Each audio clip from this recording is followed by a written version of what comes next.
What's up, everybody? My name's Big Cam and welcome back to another movie review. And today we are watching the third of the Knives Out mysteries from Rian Johnson, the director, who has done other things like Knives Out 1, Glass Onion, which was Knives Out 2, now Wake Up Dead Man, Knives Out 3. He also did things like Looper, and he did Star Wars The Last Jedi as well, which many people don't love. But hey, it is what it is. Rian Johnson, I think, has really found his lane here with the murder mysteries, with Benoit Blanc, Daniel Craig, as his detective. And I think Daniel Craig really got away from the foghorn leghorn accent in this film, where the past two movies he leaned into it a little extra hard. But this third film seemed like he's gotten through a couple of other mysteries since his last one, and he's maybe, a little bit more prestigious of a detective at this moment, and a little bit more fancy in this movie than the previous ones.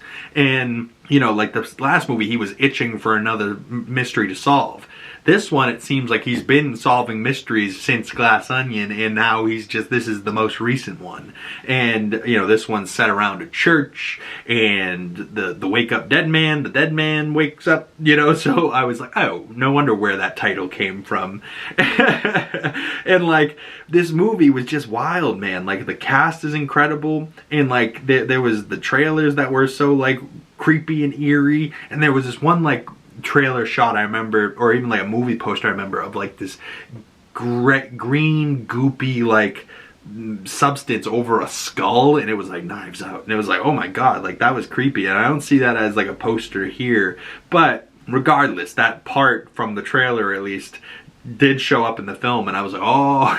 But normally it's one murder, how did it happen, maybe a second one happens trying to cover up the first one, then they figure out who it is. This one had a murder, and then it was no, it wasn't him, it was him, and then it was him, it was her, it was her, it was him, and I was like, wait a second, what? There was a lot of unfolding with this mystery, and he unfolded one thing, and then unfolded the other side, then unfolded the other side, it just kept unfolding. And the last 30 minutes of this is wild. Really unfolds the mystery in a great way. And I thought the ending really was satisfying, and oh, he's not gonna spend the money on everything. Where's the jewel? And if you know, where the jewel ended up, and it ended up in a proper place with Father Judd, played by Josh O'Connor. And at the beginning of this, I go, I don't understand why Josh O'Connor, everyone thinks he's so cute. And then there was a couple of parts in this movie where his just big ears and just his goofy looking face, I was like, yeah, he is kind of cute. He is a little monkey,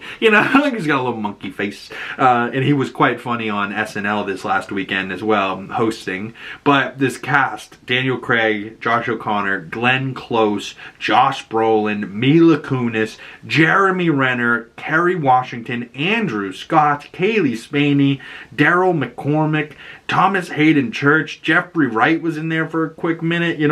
What an unbelievable cast. Ooh. Joseph Gordon-Levitt was a baseball announcer? What? Did Ryan? Oh, I guess he worked with him on Looper. So yeah, Joseph Gordon-Levitt and Rian Johnson must be good friends, because Joseph Gordon-Levitt was also the voice of the Dong in Glass Onion, which was hilarious for no reason. But really, such a good cast, and a deep cast, and Brolin's Monsieur Jefferson Wicks, and he's the father, the priest at the moment, and he dies, but then he doesn't die, and then he really dies, and you're like, whoa, shit going down. And then there's the cop is MILA KUNIS, Jeremy Renner's one of the characters, he's a doctor, Kerry Washington's in there as well. She could have used more to do, or more to, figure out what was her deal and her character and all this.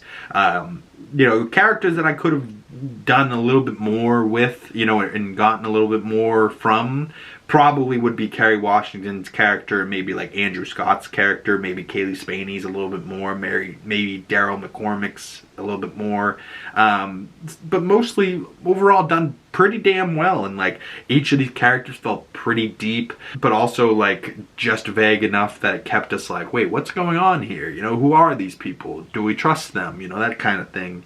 And I don't know, Benoit Blanc, I certainly hope Rian Johnson continues on with these Knives Out movies and does yet another murder mystery with another incredible cast. They keep Daniel Craig. Benoit Blanc is the one through line between all of these films.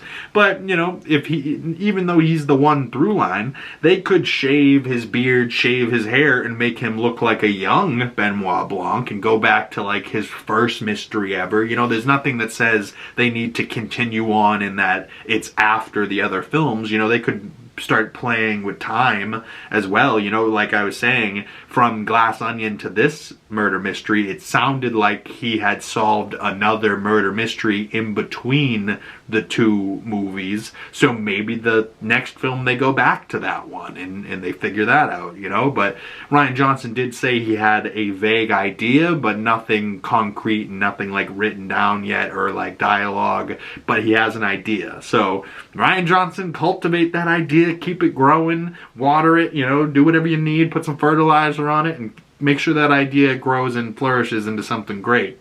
Because Knives Out is a great franchise. Benoit Blanc as a detective is phenomenal. Then, you know, with Daniel Craig, and the casts have been incredible, and they keep getting better. And overall, for this film, I gave it 3.5 out of 5 stars, about a 7 out of 10. But if I had to give it a true 10 score, it's like a 7.8, 7.9. You know, it's a high 7 for me, just barely under a 4-star movie for me, really. And honestly, it's just like, I like the cast, but they didn't get to do as much. You know, they were all kind of like bitter people and cranky, or like all listening to the priest, and it was all set around a church and like had to do with faith and stuff like, you know, not really here for that for me personally. Like, I wasn't, you know, super interested in those aspects of the movie. You know, they were there, but it wasn't like, ooh, you know, where Glass Onion felt way too over the top. They were on this fancy island with this billionaire, millionaire jackass, you know, and like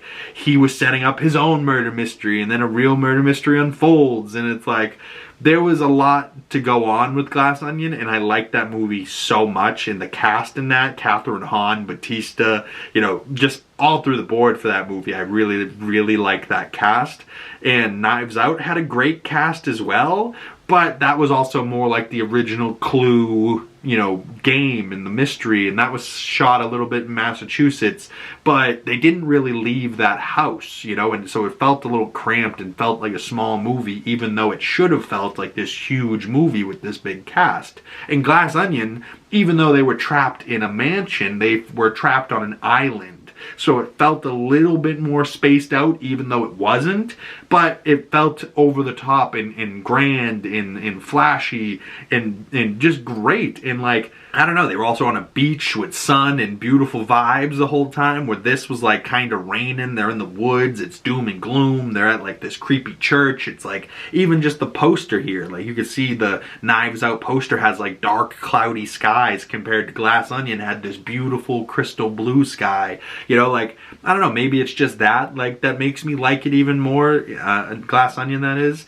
But Glass Onion as a story, I thought was dumber than, say, the mystery that unfolded here for for Wake Up Dead Man or Knives Out.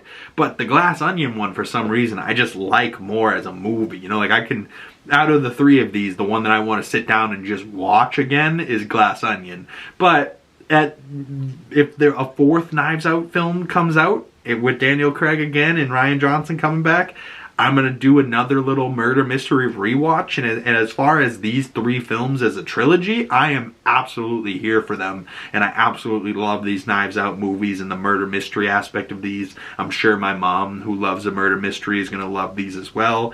But overall, for me, if I had to rank these films, I put Glass Onion as my number 1, Wake Up Dead Man as my number 2, and Knives Out at 3, just because something has to go at number 3. But comment below your thoughts on this film. What would you give it out of a 5 or 10 score? What would you rank it on Letterboxd? And if you don't have a Letterboxd, go get one if you're a big movie person like me. It's super helpful for ranking my films and making lists of films and tracking how many films I've watched this year, you know. So coming up in a couple weeks, we're probably going to have a what was my favorite movie of 2025, the best movie of 2025, what's my, you know, #1 film of the year type of thing, heading into like award season for next year. So definitely we'll have some more movie content coming out soon, and I hope Rian Johnson ends up coming out with another Knives Out film. But comment below your thoughts on everything that we talked about in this video, and if you'd like to send those over to me on my other social medias, links for those down in the description below. But if you made it this far into the video and you would like to support the channel, the best way of doing that is liking this video, commenting down in the comment section below, subscribing if you haven't already, and hitting that bell so you don't miss future movie reviews and you get the notifications when those come out. Once again, my name's Big Cam. Thank you guys so much for sticking around, and I will see you beautiful people in the next one. Peace!